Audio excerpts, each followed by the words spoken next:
A presidential election that had been postponed until the end of 2017 cannot take place until April 2019, an election official in the Democratic Republic of Congo (DRC) said on Tuesday. The announcement immediately sparked strong condemnation by the Congolese opposition. Corneille Nangaa, the president of the country's electoral commission, CENI, said the delay was necessary because insurrectionist violence in the central Kasai region was impeding voter registration. He said registration was expected to be complete by January 2018 and that officials would then need 504 days to prepare the presidential vote. Delay after delay. President Joseph Kabila, who has been in power since the 2001 assignation of his father Laurent Kabila, had made a deal with opposition parties in December to hold the election before the end of 2017. The president already reached the constitutional twoterm limit before that point, but a court ruled that he could stay in office until a new election. The initial delay generated deadly protests across the country, and there are fears that Tuesday's postponement could make a tense situation far worse. For us, it's very clear that what the Electoral Commission is saying is just the plan of President Kabila, who wants to stay in power, said Christophe Lutundula, a member of the Congolese opposition group, Rassemblement. Opposition leader Claudel Lubaya told news agency Reuters that everything now rests on the shoulders of the population, which must take matters into its own hands. President Kabila's spokesman has repeatedly said that CENI makes decisions over electoral schedules independently of the government. UN stresses urgency. Speaking to the UN Security Council, French Ambassador François Delatour said on Wednesday that the December deal had already been very much delayed and the Security Council has repeatedly stressed the urgency faced by Congo. The UN Security Council is concerned about the latest delay. President Kabila had committed himself to holding the election in a speech to the UN in September, but did not say when he expected it to take place. Maman Sidiko, the head of the UN peacekeeping mission in the DRC, told the Security Council that international donors had only given CENI 6% of the $123 million €104 million it needed to operate effectively. With the latest delay, Sidiko said there had been a re-emergence of a climate of political uncertainty and tensions in the country of 77 million. The DRC has never hosted a peaceful transition of power and has experienced multiple conflicts and insurrections for decades. Since August 2016, violence in the Kasai region has claimed the lives of nearly 5,000 people and displaced around 1.4 million.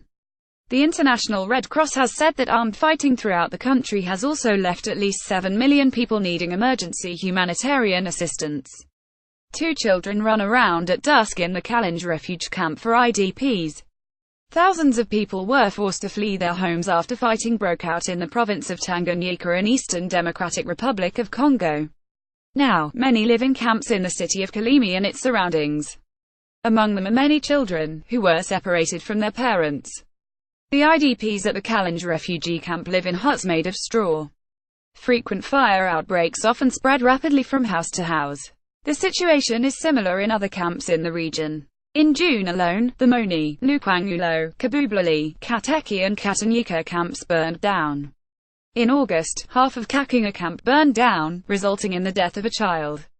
These children are in the Circle Philsaf primary school in Kalemi, but they are not here to learn. They were placed here after being driven out of Taba Congo in early May. Some of them suffer from diseases and malnutrition. Employees of the medical charity Doctors Without Borders are testing for malaria in this provisional clinic. 70–80% of the population in the Kalunga refugee camp is said to be carriers of the malaria bacteria. The doctors also treat children who are malnourished or suffering from measles. Our children and old people are dying, said Kisumpo Selemani in photo second from left. The chief of the TWA people has been living with his wife and 4 children in Kalunga since November. The family had to leave their village when it came under attack by another TWA faction. The government has to do something so that we can return to our villages, said the 64-year-old. Throughout the camp, there are no schools or other activities for children. A woman sells cigarettes, flashlights and manioc with her children at the Kalunga refugee camp. Many of the displaced persons eat only 1 meal per day, mostly manioc flour and leaves. While children in Mukuku play football, women transport water canisters. There is a lack of clean water. This increases the risk of contagious diseases such as cholera, which is transmitted via contaminated water. The security situation in the region is still volatile. Many displaced people are seeking safety in and around Kalemi.